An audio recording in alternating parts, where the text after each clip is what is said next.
अस्सलाम वालेकुम everyone, welcome back to my channel Binte Hijab. Friends, क्या आप वही हैं जिनसे सजदे की तौफीक छीन ली गई है? हम में से अक्सर लोग ये कहते हैं कि अल्लाह नमाज की तौफीक ही नहीं देता, या फिर अल्लाह ने सजदे करने की तौफीक ही छीन ली है। याद रखें, ये अल्फाज ऐसे कलमात हैं जो अल्लाह को इल्ज़ाम देने जैसे हैं कि अल्लाह ने ही सजदे की तौफीक छीन ली है। हम में से बहुत से ऐसे लोग हैं जो करते खुद हैं और इल्ज़ाम किसी और पे डाल देते हैं। तो ऐसी ही बात के लिए, ऐसी ही शिकायतों के लिए आज ये वीडियो है। जो ऐसी शिकायत अल्लाह ताला से जो करते हैं उनके बारे में मैं चंद बातें करना चाहूँगी कि अल्लाह ने ही सजदे की तौफीक छीन ली है। क्यों भला अल्लाह ताला ऐसा अपने मोमिन बंदे के साथ ऐसा करेंगे? अल्लाह तो चाहता है कि आप 5 वक्त उसके आगे सजदा सहू हो, उसको याद करें। वो हमेशा 5 वक्त, हर रोज़ 5 वक्त आपको अपनी तरक्की के लिए अपने पास बुलाता है। लेकिन हम ही हैं जो इतने गाफिल हैं जो उस तक जा नहीं चाहते या फिर जाना ही नहीं चाहते, और फिर इल्ज़ाम भी अल्लाह को ही देते हैं कि उसी ने हमें तौफीक नहीं दी, वही हमें हिदायत नहीं दे रहा कि उसके आगे हम बढ़ के जाएं। तो अल्लाह आखिर ऐसा क्यों करेगा? अल्लाह ताला कभी बिला वजह सजदे की तौफीक नहीं छीनता, बल्कि इंसान की अपनी गफलत से, गुनाह या दिल की सख्ती रफ्ता रफ्ता उसे सजदे से दूर ले जाती है। अल्लाह तो ख़ुद फरमाता है कि अल्लाह तो तुम पर मेहरबानी करना चाहता है। लेकिन जब बंदा मुसलसल नाफरमानी, तकब्बुर या दुनिया की मोहब्बत में डूब जाए, नमाज को हल्का ले ले, गुनाह को मामूली समझे, तो फिर दिल पर पर्दे पड़ने लगते हैं। और यही वो हालत होती है जिसमें सजदे की तौफीक छीनने लगती है। इसमें इंसान का अपना कसूर होता है।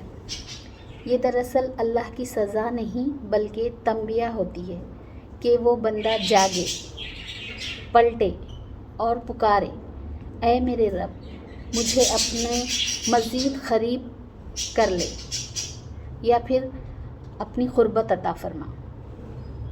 अगर लगे कि दिल सख्त हो गया है, नमाज में दिल नहीं लगता या सुस्ती बढ़ गई है, तो ये वक्त सुस्ती दिखाने का नहीं, रुजू करने का है।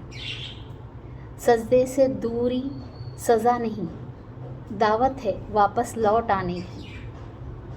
कुछ दुआएं अज़कार को आदत बनाने, जिससे कि आपके दिल में सजदे की मोहब्बत पैदा हो। अल्लाह से दुआ करें हर नमाज के बाद कि ऐ अल्लाह, मेरी मदद फरमा कि मैं तेरा ज़िक्र करूं, तेरा शुक्र अदा करूं और ख़ूबसूरत तरीक़े से तेरी इबादत कर सकूं।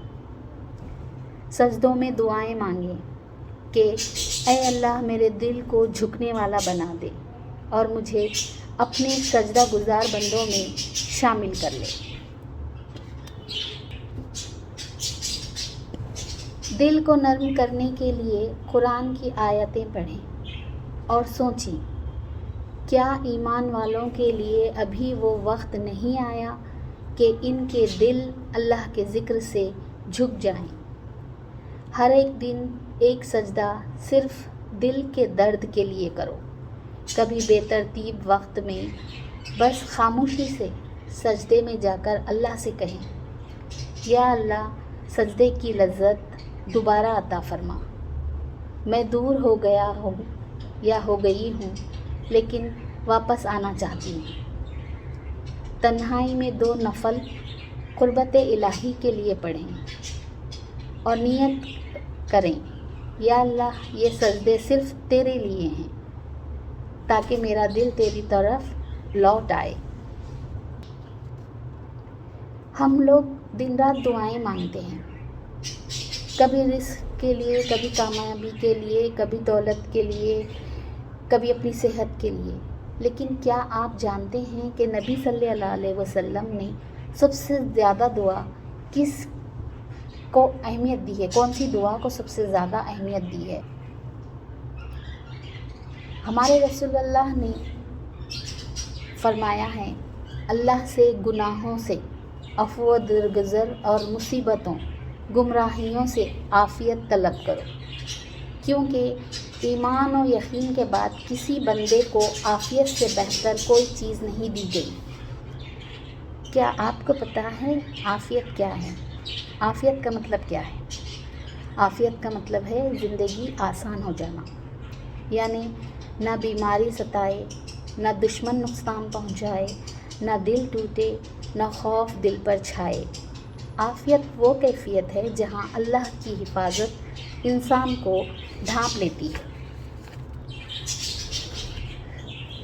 دوستو، زندگی کی چند نعمتیں جیسے کہ صحت، امن، محبت، ایمان، رزق، یہ ساری نعمتیں عافیت میں شامل ہیں. صحت میں عافیت اس لیے کہ جسم تندرست ہو، امن اس لیے کہ گھر اور دل سکون میں ہوں، محبت اس لیے کہ رشتے سلامت ہوں، ایمان اس لیے کہ دین پر ثابت قدمی ہو، رزق اس لیے کہ حلال روزی میں برکت ہو. دوستو، عافیت سے سب سے بڑی نعمت ہے. عافیت سب سے بڑی نعمت ہے. کیوں؟ کیونکہ دنیا کی دولت، شہرت اور کامیابی سب بیکار ہیں اگر صحت نہ ہو، دل بے سکون ہو یا ایمان خطرے میں ہو. عافیت مل جائے تو انسان خوشحال اور مطمئن رہتا ہے، چاہے اس کے پاس بہت زیادہ مال نہ ہو. اور عافیت اللہ کی طرف سے مکمل سلامتی اور بھلائی ہے. So friends, keep praying, keep asking for blessings اور praying. دعائیں مانگتے رہیں، کیونکہ یہ وہ نعمت ہیں جو نظر نہیں آتی مگر زندگی کو جنت بنا دیتی ہے. اس لیے نبی صلی اللہ علیہ وسلم نے بار بار یہی دعا مانگی ہے، اے اللہ مجھے میرے جسم میں عافیت عطا فرما، اے اللہ میرے کانوں میں عافیت عطا فرما، اے اللہ میری آنکھوں میں عافیت عطا فرما، تیرے سوا کوئی معبود نہیں. اے اللہ میں کفر اور محتاجی سے تیری پناہ چاہتی ہوں. یا اللہ میں قبر کے عذاب سے تیری پناہ چاہتی ہوں، تیرے سوا کوئی معبود نہیں بے شک. تو دوستو، ایسی ہی دعائیں مانگتے رہیں.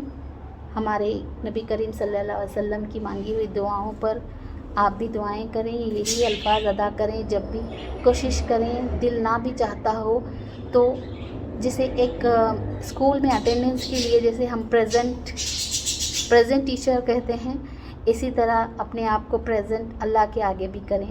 جب دل نہ چاہتا پھر بھی زبردستی اسکول جاتے ہیں نا، ایسے ہی سوچ کر دل نہ بھی چاہے تو نماز کے لیے کوشش کر کے ٹھہر جائیں. آہستہ آہستہ آپ کو اس کی عادت ہونے لگے گی اور آہستہ آہستہ آپ کا دل بننے لگے گا، نماز کی طرف جھکنے لگے گا، سجدوں کی طرف. تو کوشش کریں، دل نہ بھی چاہے تو 2 رکعت نماز کے لیے نماز ادا کرنے کی کوشش کریں. اسی بات کے ساتھ میں اپنی ویڈیو ختم کرتی ہوں. اللہ حافظ.